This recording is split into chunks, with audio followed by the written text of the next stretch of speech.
I have a comic strip series called Green Humor. It runs in a couple of newspapers, and you may have seen it on social media. Got it. Thank you. Thank you. So I'll just leave you to read some of my published work. We'll be speaking about climate change today, and most of these cartoons pertain to climate change and global warming.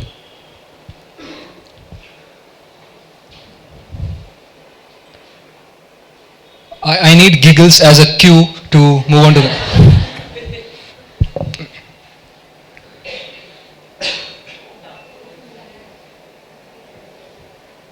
There's nothing to laugh about there. Just a note, we all know about the Great Barrier Reef being bleached, but coral bleaching is also happening in Lakshadweep, which is, in the Indian context.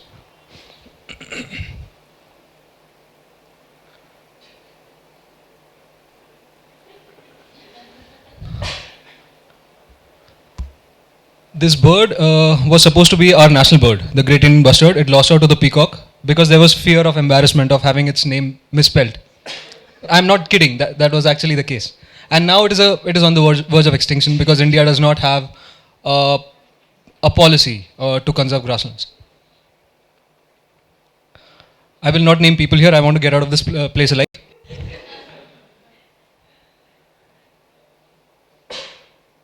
A right-wing fascist is Brazil's new leader, and obviously the Amazon is doomed. We all know this face very well.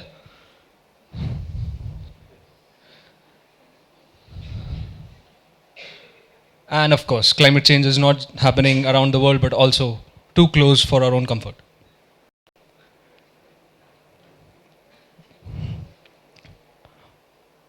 Not all my work is gloom and doom, some is informative, such as cartoon maps that I do.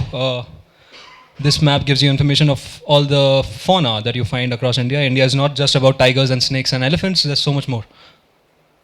And closer home, a map of Karnataka, and this is actually a board game designed for kids where they can move all these icons around the map based on clues provided and learn more about wildlife.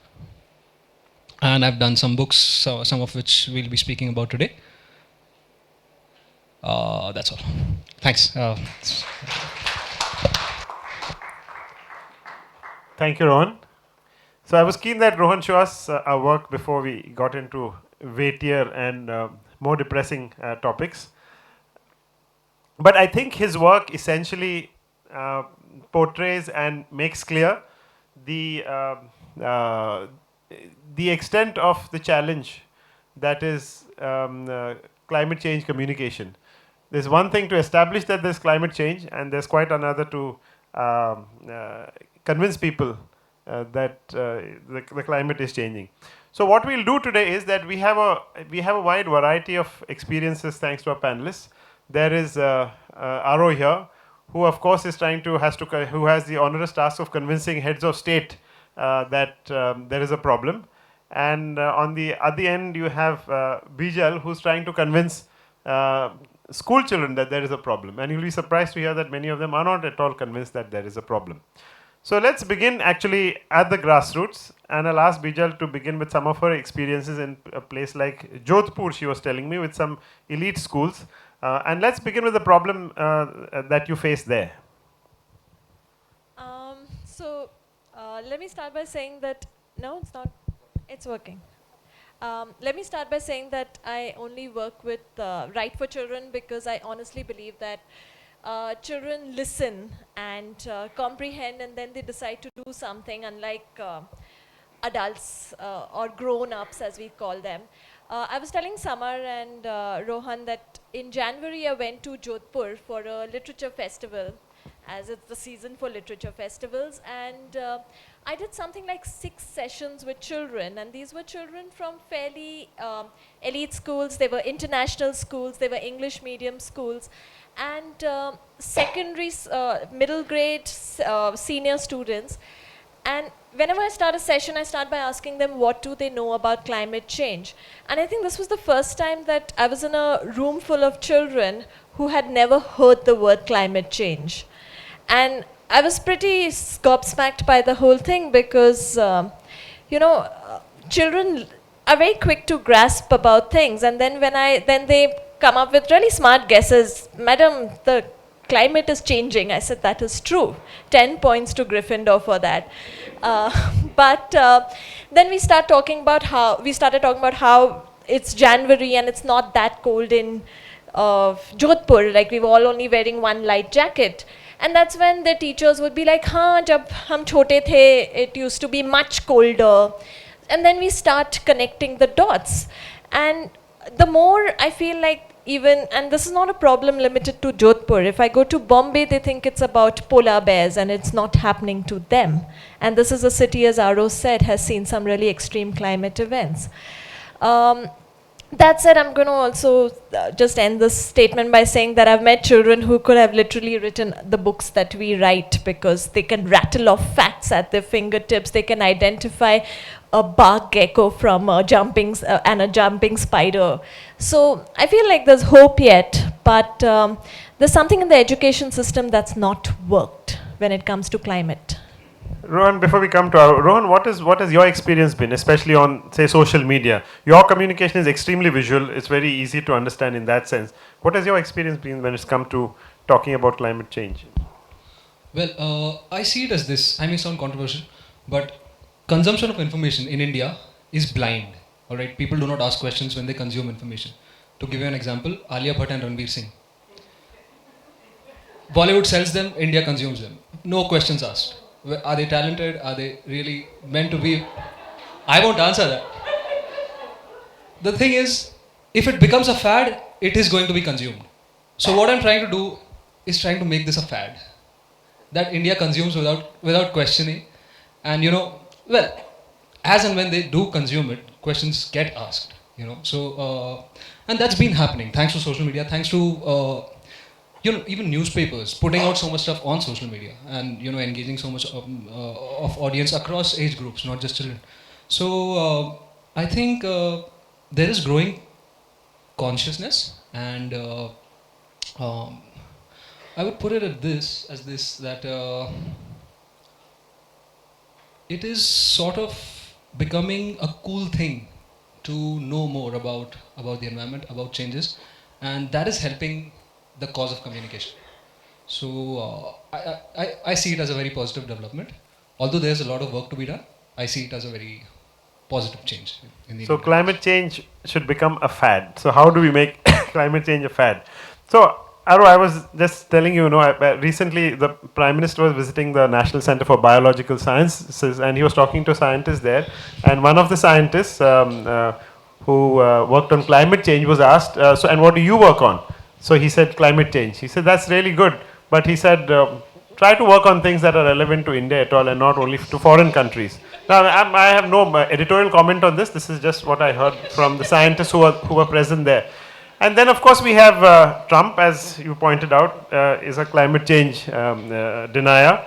We have Bolsonaro now, who says he will build a expressway through the Amazon rainforest. His foreign minister says that it's a plot by cultural Marxists to boost China, etc. So whatever. But the point is, however funny this might sound, the point is these are all people in positions of power. And these are the kind of people, I think, behind the scenes whom at that level Aro negotiates with in trying to convince them that there's a problem and you need to adopt this pathway. So how do you then, if you're going to make climate change a fad for people right down, your ordinary people in cities, across cities and in society, how do you begin from the top? And give us some idea, which as to the extent that you can, about the kind of negotiations that go on in trying to convince people. Well, I guess the thing is not, the fad thing is interesting. It's a nice way to start. But I think what we've not been able to do very, very well is to connect the lived experience of a large number of people. In this country, I would imagine, there are at least 500 million people who are directly affected by climate-related processes. The collapse of Indian agriculture in the subcontinent, in many parts of the country, you people work on this thing, is being exacerbated by drought and flooding. And that's a lived experience. And if you talk to practicing farmers, we work with them in various places. They don't have all the fancy science in some senses that we may have. They know this.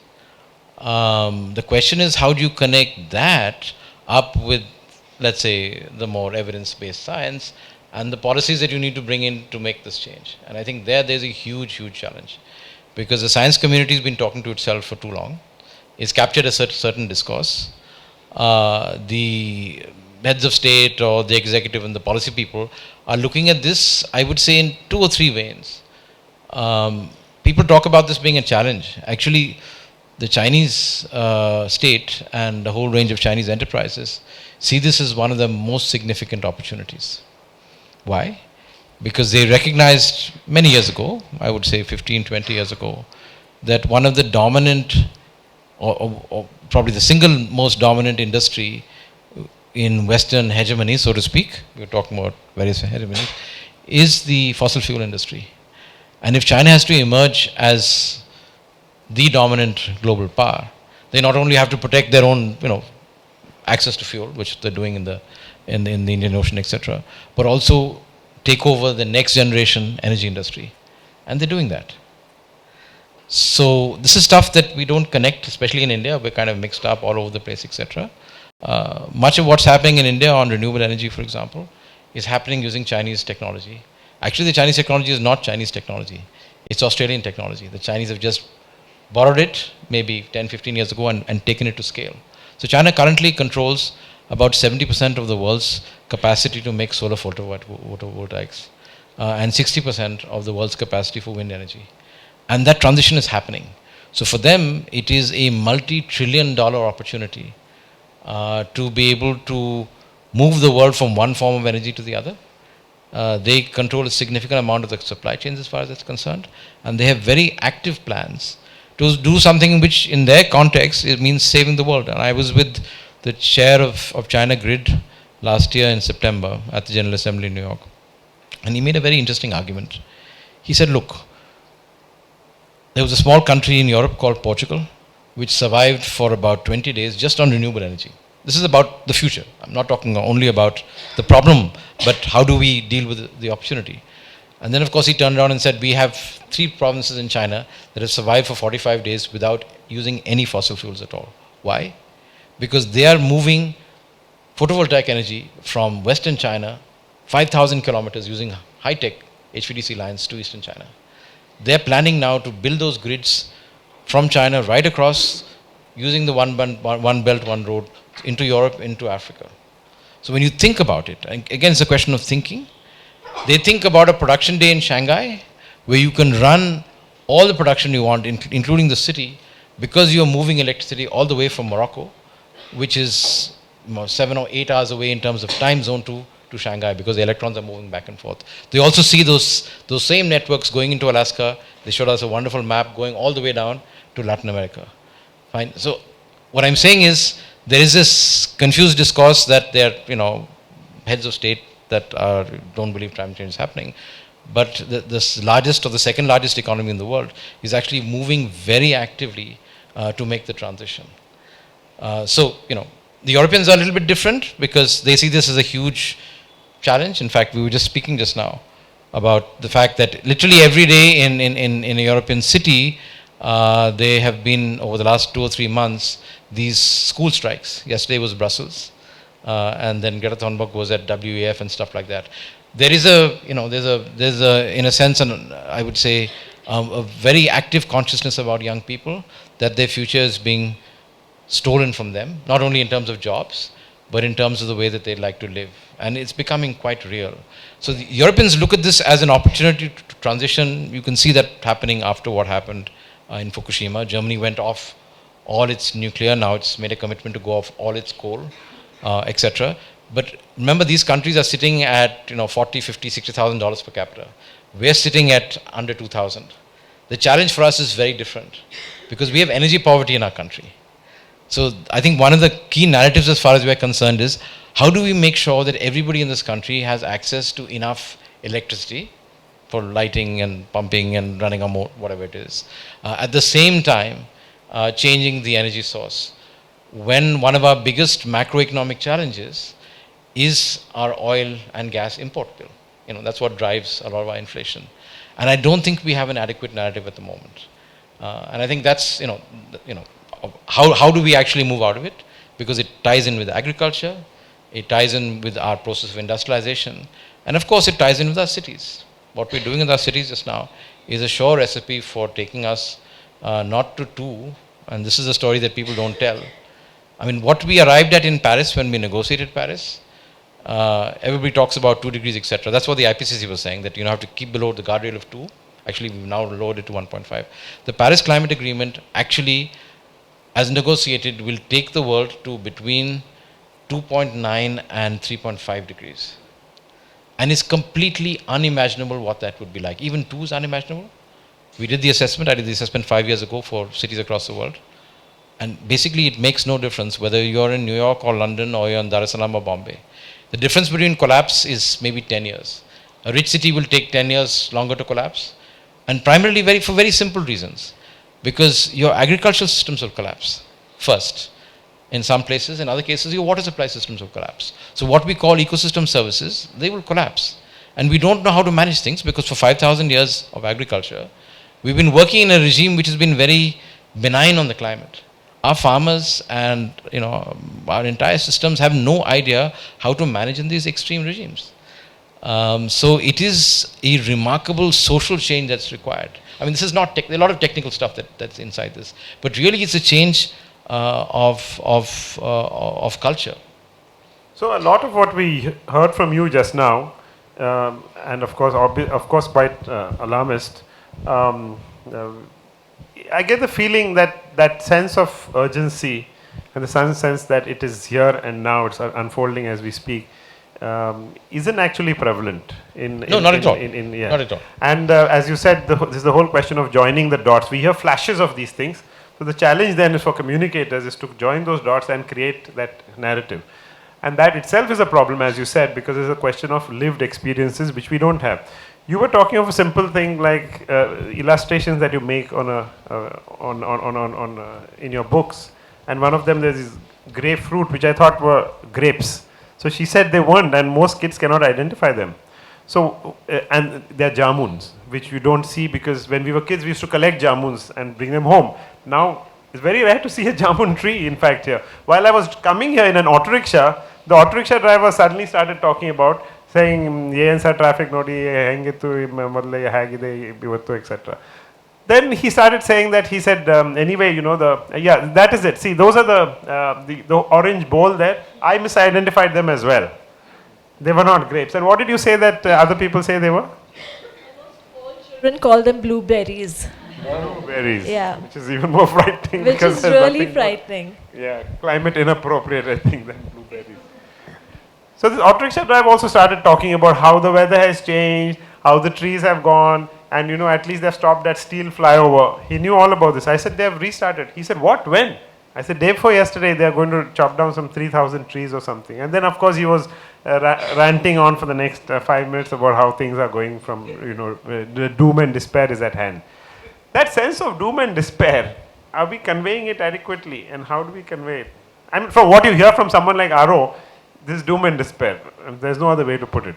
He basically says, and Aro, if you can refer to that again, you were saying that if you do not cut emissions by 70% by 2030 and get it down to net zero by 20? By the 2040s, yeah. 40. And you said 4 to 40 billion people will be affected, and half of those will be in South Asia.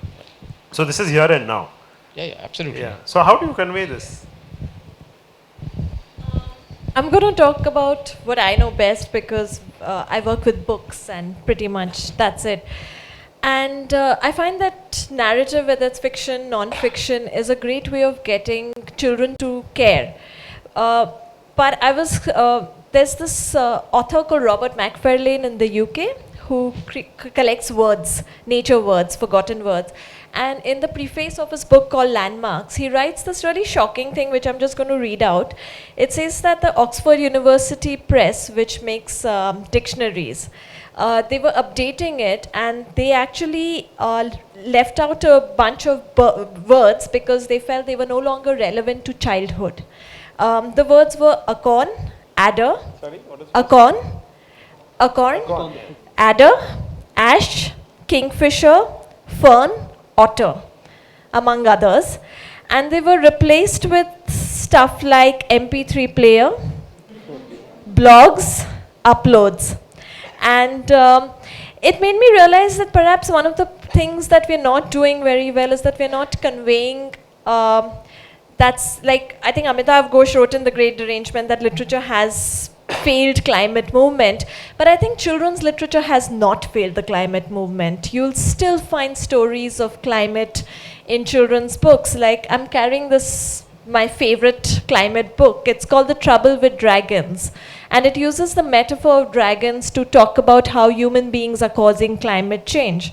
Like, sorry, I'm just going to read out a bit, is that okay? So it says, dragons chop down the forests, which melt both the poles and puncture the atmosphere full of big holes. Dragons blow out hot air, which makes everything hotter and hotter and hotter until the snow melts and the ice turns to water. So I really think that narrative like this, for instance, is really powerful to get at least children more engaged with what's happening. I don't know if doom and despair is the best way to get the message out, and I think there's research that Aro, you might be able to better tell us, that shows that actually talking about the fact that, oh my God, we're all going to die and we're doomed, actually gets people to shut down. But when you share messages of hope, that's when people are more likely to say, okay, I can segregate garbage, for instance, to begin with. I mean, I'm just giving a very simple, which is not very simple, example. So I do think that narratives are a great way of getting young children and young adults to think. That said, we've seen children in the US sue the government because they feel that their future is being threatened. There was I don't know what happened to the case in India. There was a 9-year-old girl in Uttarakhand who also sued the government for the same reason. So I do think that there are little messages of hope, and children's literature, I think, is doing a great job. I don't know about the adults. What's your feeling, Rohan? I think information has to be designed in a way that makes people's problems relatable with the larger problem, which is climate change. For example, my father is an avid reader of the newspaper. He never misses it any day. But if I ask him what's the latest on climate change, on environmental issues, he cannot answer. He can answer everything on politics, but not environment, which is because politics, in a way, it's a story, right? It's warring politicians. It's entertainment to a newspaper reader. Climate change is not, because it's data. It's dry and dull data. So it's up to a communicator to present it as something that is palatable and enjoyable on a Sunday morning.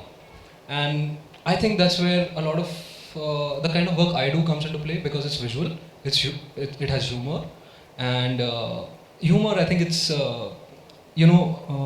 helps people not only retain certain bits of information but also respond to them. So yeah, I think that's where, again, to give you a visual example, what I know best is wildlife, and that's the focus of my work. So if I tell you that scientific information, if I tell you that the mammary glands of an elephant are located in the pectoroaxillary region, which is the same space where the human mammary gland is located, you may or may not retain this information. But if I ask you to imagine an elephant wearing a bra, right, you're going to take this bit of information home and you're going to remember it forever. So that's where visual humor comes in, makes information related to the environment and climate more enjoyable and more palatable to a layman. So Aro, it seems to me that the IPCC has another problem, apart from what's happening to the world, which is to take all of its research out to the world. I'll just digress a bit. I have one of those awful WhatsApp family groups. There's an uncle of mine in the US. He's a medical doctor. I thought a man of science, who has now, of course, become a kind of a guru. He lives in Switzerland and counsels stressed but rich Swiss people about their lives. So therefore, yesterday we were on this family chat, and he has 5 sons, 3 of whom are scientists, all live abroad. So they were talking about, one of them is in Chicago, etc. Of course, everyone was talking about the polar vortex And he said, well, we could do with some global warming right now, much as what President Trump said.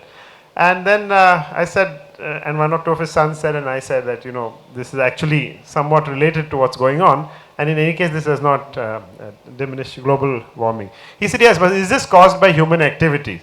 So the old trope, which you're so familiar with.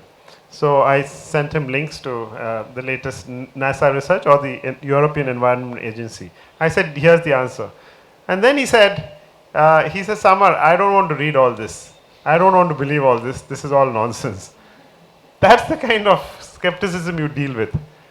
How do you get this out? Yeah. So, one of the things, one of the stories that, or let's say a provocation to you folks in some senses is, so we had the Mahakumbh in Allahabad at that time. It was in Prayagraj in 2013, fine.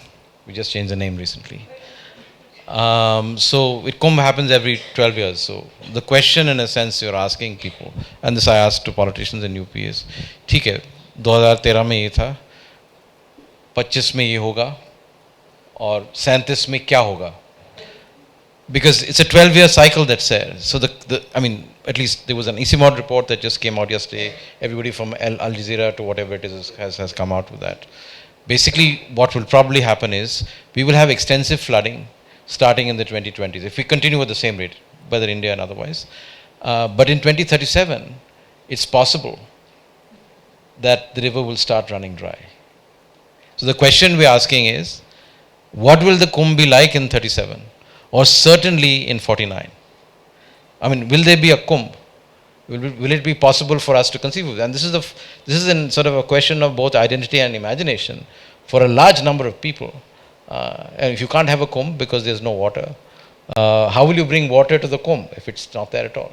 That's the kind of scale of impact that we're expected to see. And this is the most obvious cultural symbol for a lot of people across the subcontinent, apart from sort of other obvious kinds of things. So I think one of the challenges is, and I think Amitabh Ghosh has tried to touch this on the surface, is this is a question of, there's a mythology associated with the Ganga and Shivji and X and Y and Z that we have to reinterpret in this current context for people, and because then people get it immediately, Kumbh mein wo chala gaya, kya hoga?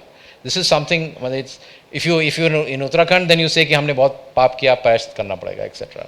If you're in other places, you say other things. It depends on the culture of the space. So I think the reaching out to deep sort of cultural ideas and memes are very important. Maybe you can do it social media, maybe you can do it by making it interesting, etc.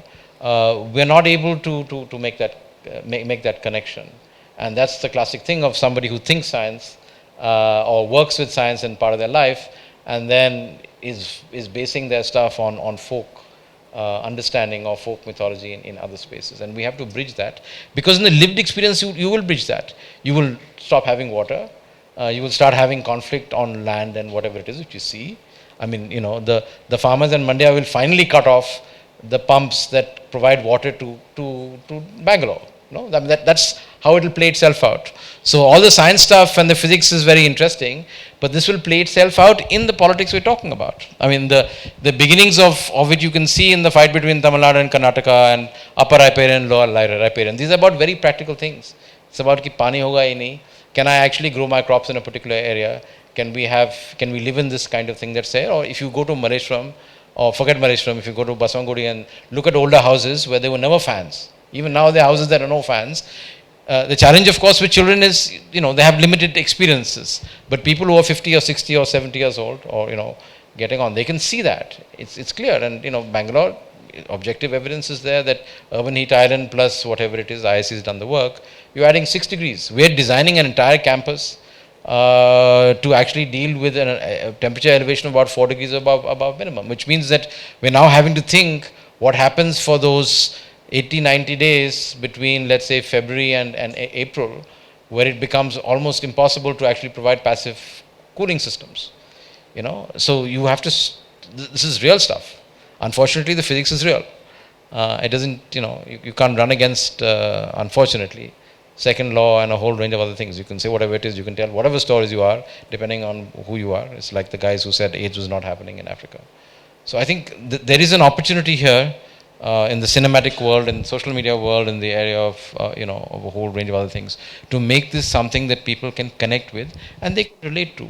Because it's the small actions that will add up to big things, no? I mean, your life will change if you have to make these changes. If you've got to move to renewables, the entire landscape will change. You know, you will never see an incandescent bulb excepting in a museum. The fossil fuel based cars will disappear. And this is what China is actually doing at the current point of time. Entire cities now have moved to electric vehicles. They have their own challenges, but it's a complete change in the way that you have, which is what's happened in some senses. So the thing that we've seen in the telecom revolution between, let's say, the mid-1990s and now, is what we have to see in pretty much everything that we do, because energy integrates everything, you know, that we do, from motors to water to how our cities are functioning, to what foods we eat. So those changes will inevitably happen. And India will have to make a choice, for example, of whether we use petrol to be able to maybe produce fertilizer vis-a-vis run cars. So will you eat, or will you, run around in these vehicles which are completely inefficient and create the air pollution which is now killing lots of people all over the place? It seems to me that many of these memes that we see from many ministries every day is now, all that we heard here over the last 40 minutes, it would be wonderful to put those out in little memes and send them out from these ministry handles. Perhaps that's something you should consider. Anyway, at this point, I'd like to open it up. If anyone wants to ask questions from any of our panelists, please feel free to do so. Yes.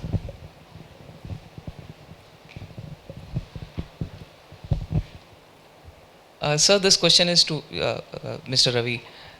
I recall seeing some stats on the carbon footprint, per capita carbon footprint. Sorry, my information could be a little dated. For the Western countries, the US, European countries, it was pegged at about, 25 or 26 tons per capita. Please correct me if I am wrong. And for India, it was about, 1.5 to 2 tons per capita. Now, there is a fundamental question which arises in everybody's mind that the industrialized countries at one point in time, they spewed so much of the greenhouse gases, because of which where we are today in this train wreck situation. But today, if a country like India with a massive population needs to grow at a certain a GDP or a certain a trajectory, what is the middle path that we can kind of acquire, so that we don't compromise on the growth aspect, yet at the same time we also do not kind of completely the right-wingish argument that if we don't do this, then we are all doomed, that kind of an argument. So I just would like to hear your thoughts on this, sir. This is the big global debate, of course. Yeah, this is the old debate that we've had ever since Rio in '92. It's a question of climate justice in some senses. So you articulated that, and it's good because, in a sense, you picked this up. So the facts are maybe not 25. Qatar and places like that are towards. But typically, most of the Western countries are at 12, 14, 15 tons per capita. India's a little bit below 2. And the globe can typically, depending on what let's see, the floor that we're talking about is about 2 tons per capita.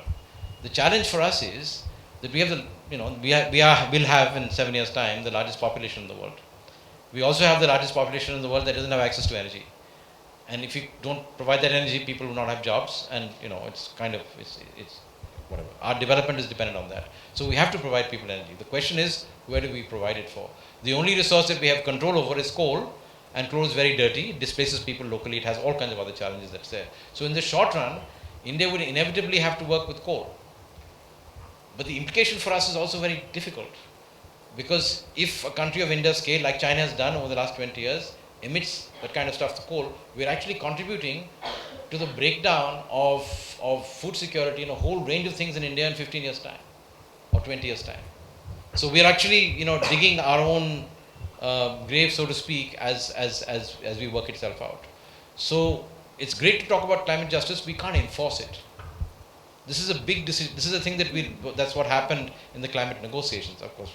So basically, most of the framework between 1992 and let's say 2010 or 12 was, we've got this atmosphere. Some guys have made a mess of it. There's something left of it. The other guys should be able to get an unequal, or let's say a different share of what that is. The problem with that is There's a very active collusion between nation states, most of them industrialized, people like us also to some extent, and fossil fuel industry, which is the largest industry in the current world at the moment. It's a multi-trillion dollar industry. So the way that I try and explain it is, we're flying in an aircraft, right? Yeah.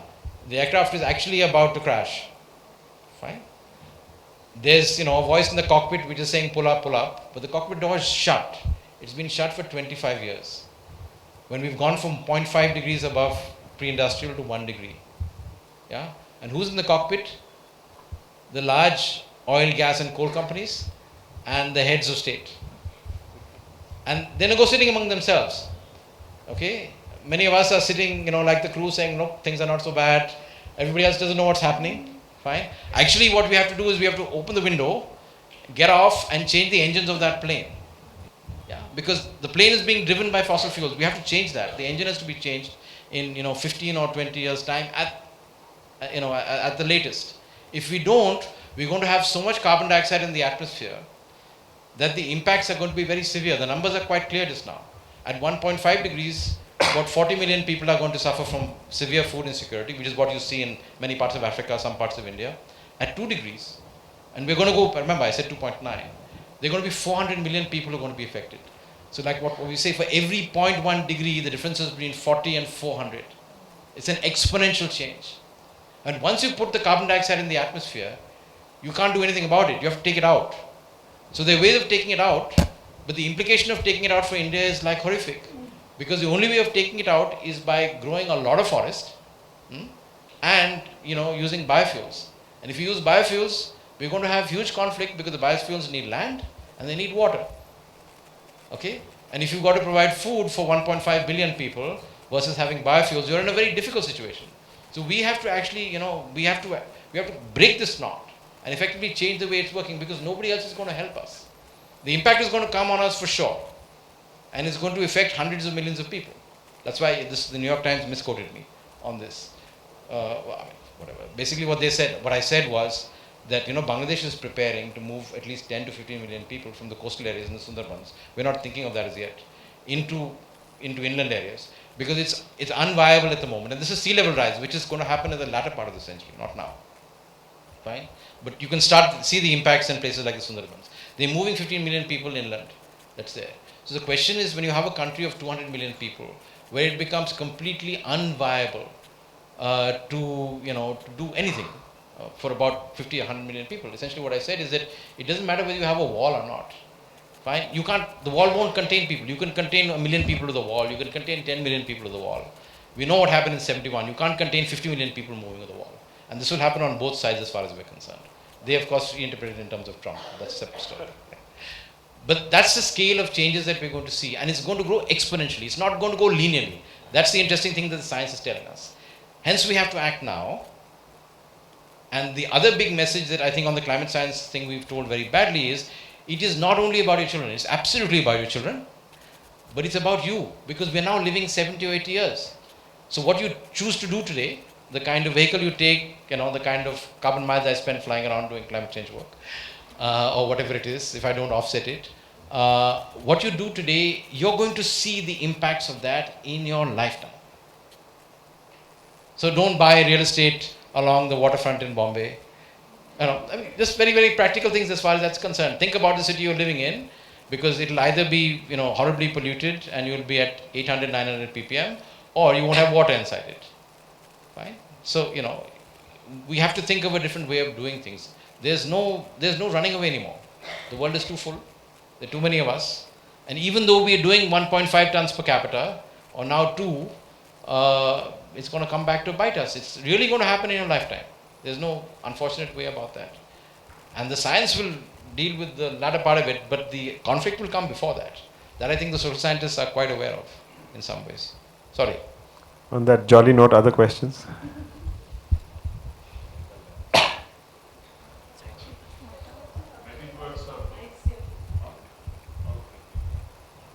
Yeah, thanks very much for bringing that urgency to us. I wonder where, I feel this urgency very much, and we have been working on this the last years. I wonder where the change can come from. admire the work that you do, and I totally agree that the work with children or the work that you emphasized is very important. But I find that we are running out of time to go that way, to raise awareness, etc. So I wonder, where's the role of politics? Where can it be? Where's the role of a social movement, social media, or whatever? Because change has to come now. Thank you. I'm German, as you might suppose, or whatever, European. Thanks for the nice words, partly about the change in Europe, but I can't, I see that change, renewable energies, etc. But I see also that since the 1970s, etc., we have slept. Car industry in Germany has slept. The carbon emissions in 2017 in Germany, which has such a good reputation, were higher than ever. And I was asking myself why, after the Paris Agreement, why not all the politicians simply went home and made a television speech, like Mr. Trump these days again, and tell us that we have to change our lifestyle and that you have to change it here in Asia.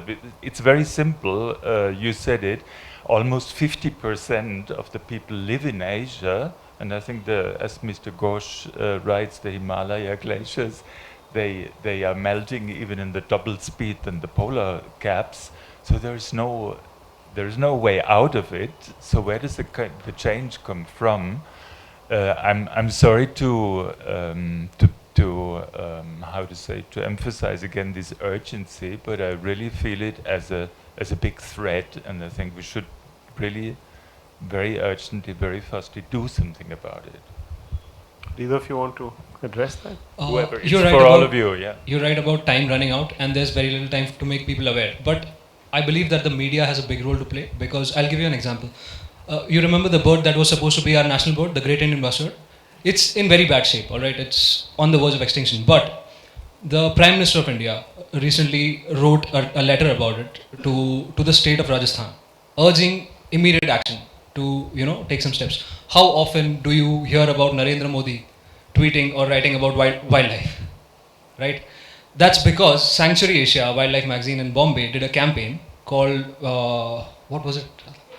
Save the Bustard, yeah, Save the Bustard. And suddenly it had, millions of people, maybe not millions, thousands of people tweeting about the great Indian bustard, putting pressure on the media to make noise about this bird and, it disappearing from our grasslands.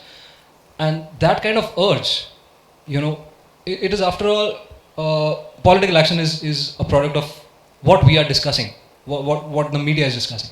So if that kind of urgency is, shoved upon the authorities, then we can ensure some kind of action. Yes. Yeah. See, I personally believe that as a species we are so dumb that there is no, it cannot be described. We are a species that cuts trees to print books and say this is knowledge, where the best form of knowledge is not to cut trees. So before the doom happens, will we at least admit to it, or will just go on writing more novels like books like Great Derangement, and still hoping that someday we will solve this? This is ridiculous. We don't talk about overpopulation. I have been to many talks like this, and the word over or population doesn't feature. Forget about those two words being together. We grew 7,500 times in the last 1 million years, which is not even a blip on the radar in terms of evolution. So where are we going? Why do we only talk about fossil fuels and stuff? So we have been plagiarizing the earth, robbing it of everything. Farming was another example of that. Why did we get into farming? Nobody else does this. Everybody else is surviving for a million years. So why only the fossil fuels? Why only the solar panels? Why this now? Why don't we look at history in total? Aro, you want to take a crack at that? Yeah, that's why we talk about this as being the Anthropocene, no? Yeah, and when you do the Anthropocene, we are, all the numbers, at least from the life science side, talk about a great extinction. So, I mean, that's what the science points us towards, and this is just only one sign of this. But the point is that irrespective of all of that, people still have to live, and and young people go out and do different things that we want.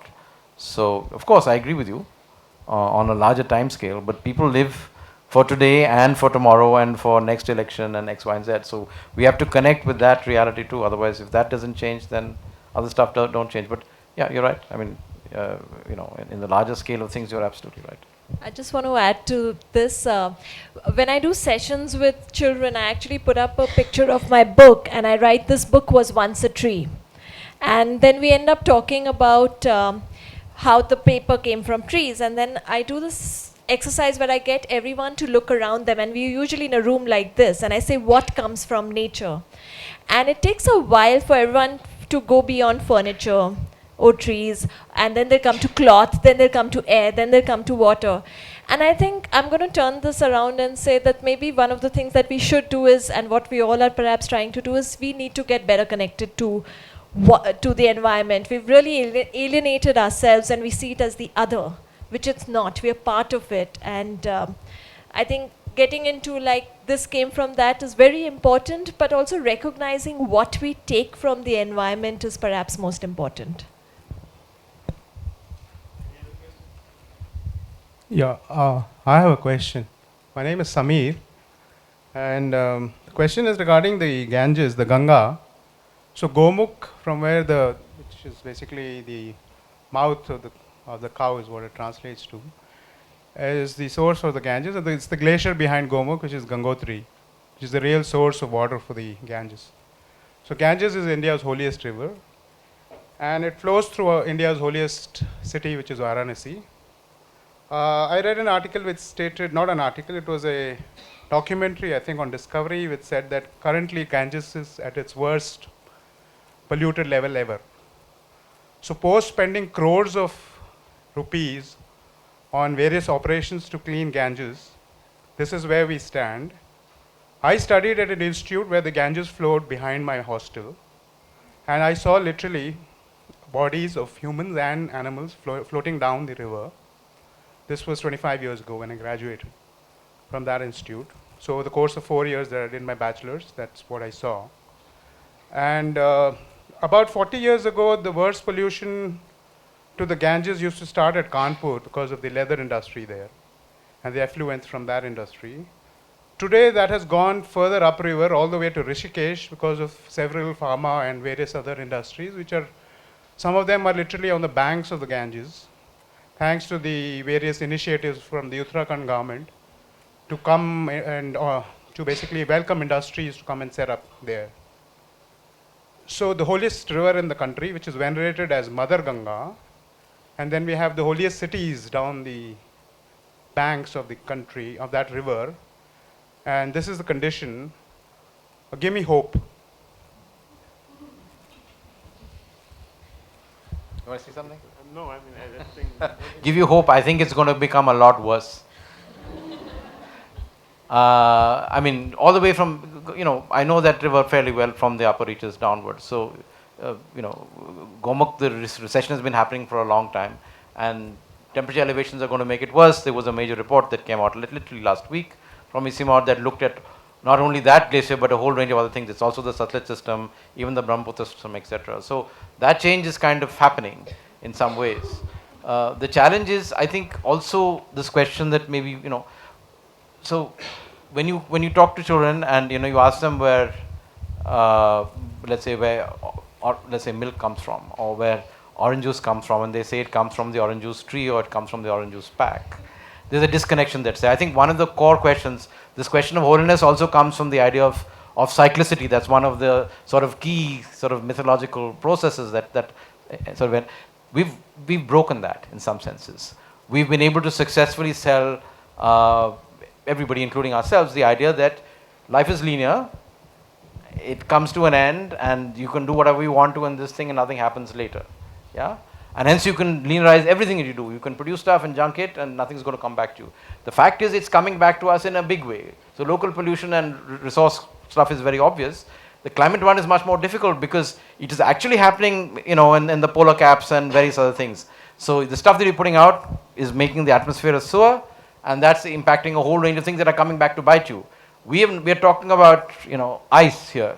Actually, the thing that we should be really worried about is not the ice. Of course, the ice is very important, but we should be worried about the monsoon, because that's the key driver of this entire subcontinent. It's been so for the last 5,000 years, and when it went a little bit haywire, some things went wrong, with what we call the Indus civilization. And we are kind of many more people than that. So I think this question of cyclicity and connectivity is a very important thing. Kids can see that, we all know that, but we live as if things don't come back to bite us, yeah, whether it's in the river or otherwise. And I think that is the thing that we have to try and dramatically change. And it's there in our culture, it's in our mythology, it's fairly easy to tap into. The question is, how do we make that part of our everyday living and connect, little things that we do with that. Can I tell you my favorite question, since you're talking about the whole cycle, was when I said, it was a colleague who said, so why are trees useful? The first answer was to make furniture. So.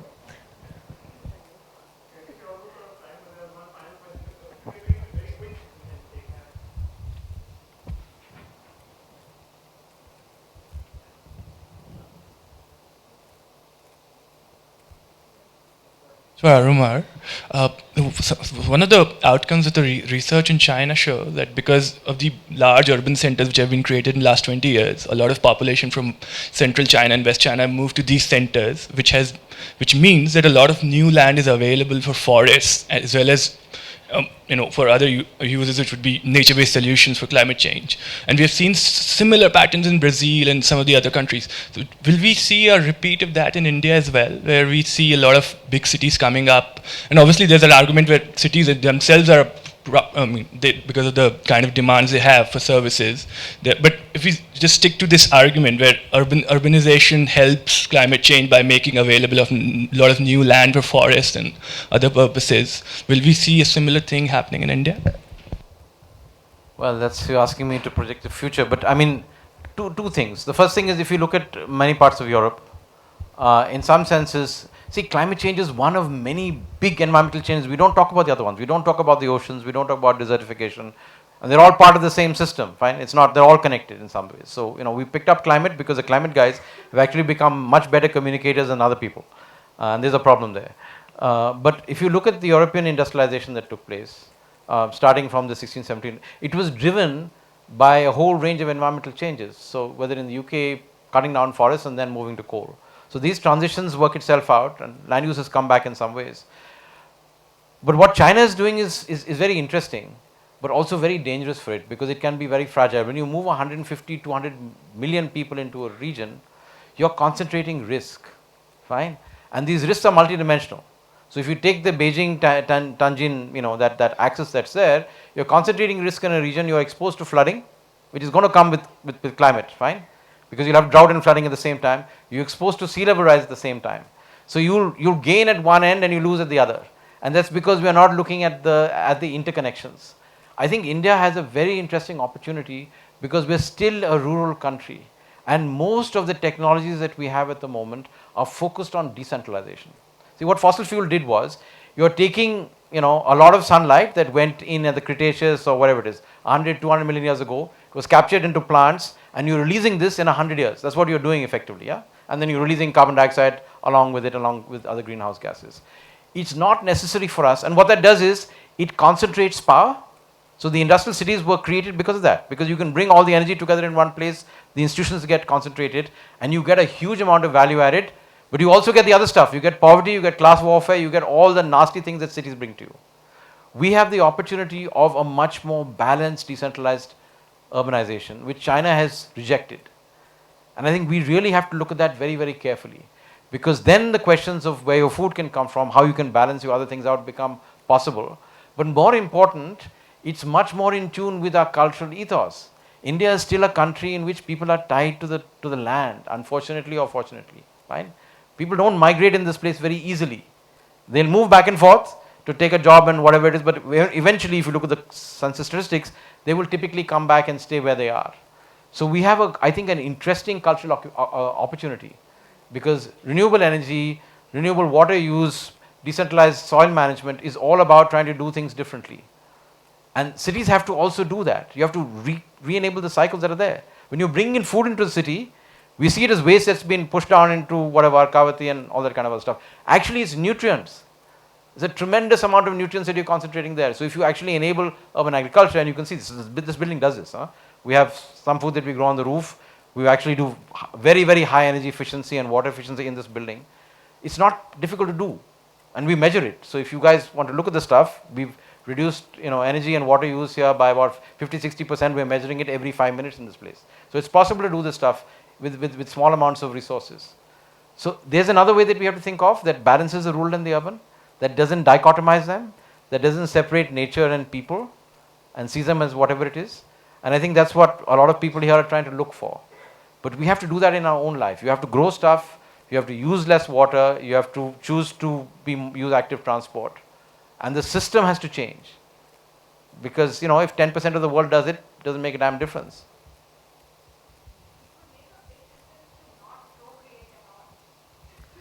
Of course, that is a question of the Anthropocene.